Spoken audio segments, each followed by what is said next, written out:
always like demolition because when you're breaking stuff apart, there's very little chance of something going wrong because you're not... Oh my god. Really? Sorry, I didn't know you were talking. You're taking that part out of the video. Somebody put that in the video. Nothing could go wrong. Oh, and the lights go out. You see, this is what I mean. This is how this happens. We're going to do a little demo today. I always like demolition because it's very hard for something to go wrong. It's not like you're accidentally going to fix something. And what's on the plan today is to get rid of the shower enclosure, walls, and the tub. And that's going to involve pretty much a sledgehammer and a crowbar and a utility knife. So let's get going.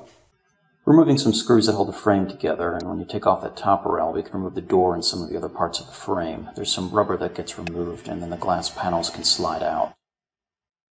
Some additional screws hold the frame to the wall. There's also some caulk that holds the frame against the wall that has to be cut out with a utility knife, and then we can remove those parts. We're doing this kind of construction. It's always a good idea to tape up your drains. We don't want any debris to go into them. Oh, you see it over there? Oh, okay, good. There's normally an indent.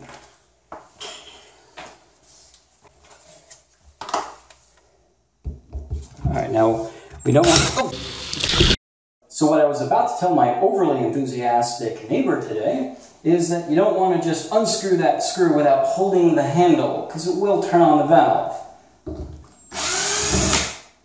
See how that doesn't turn on the valve and then make the shower soak my cell phone? Just removing the spaces.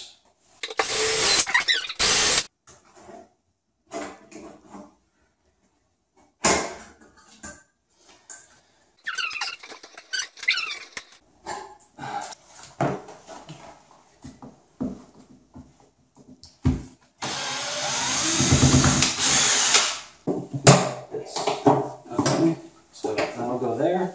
And this will go here. And that'll be the leverage, hopefully. Wow, that's amazing.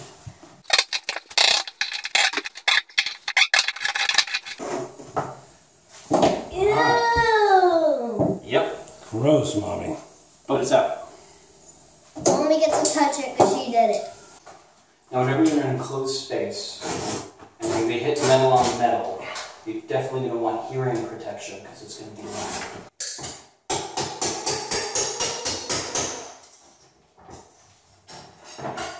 So whenever you're moving walls and half walls and that sort of thing, everyone likes to grab a sledgehammer, but the reality is it doesn't work very well. The best tool for that is to score around the drywall and use a hammer and a crowbar, which is pretty good at removing the tile and the drywall pretty neatly without making a big mess, and it just works a lot better. The problem with a hammer and a crowbar is it's just not as fun as beating your wall with a sledgehammer. So to fix that, I have a sledgehammer.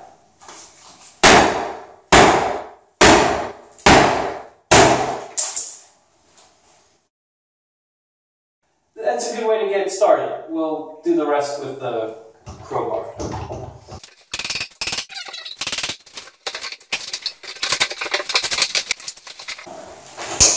As you can see, that's a whole lot neater, faster, and more efficient than just beating something until it's powder.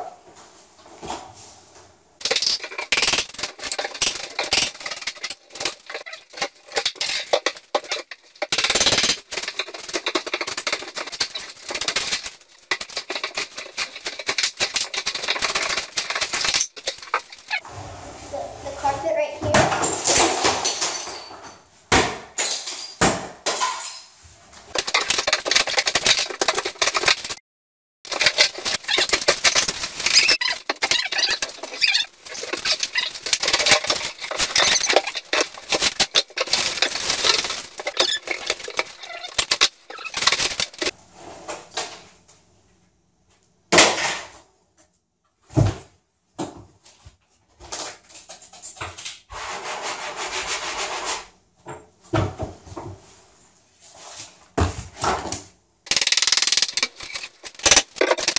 These are the screws that hold the tub in.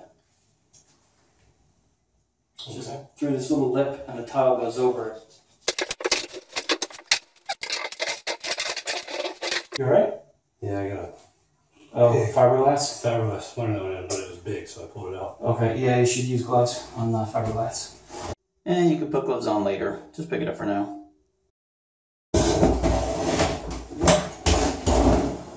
Okay, see all of these? Literally shards of glass.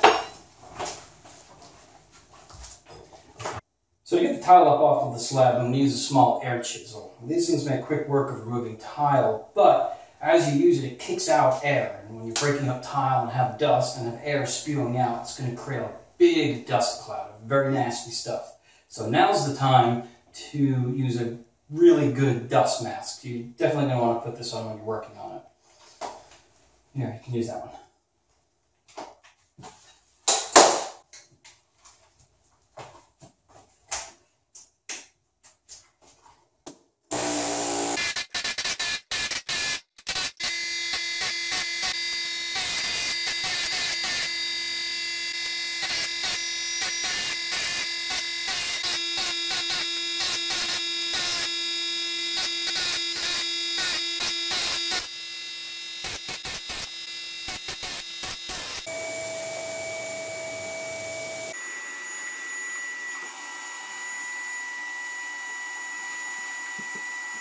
And demolition is complete. Everything's been removed and cleaned up. All that's left is to rebuild the bathroom with new stuff. And as they say, reassembly is pretty much the reverse of disassembly. So it should be pretty easy. What could go wrong?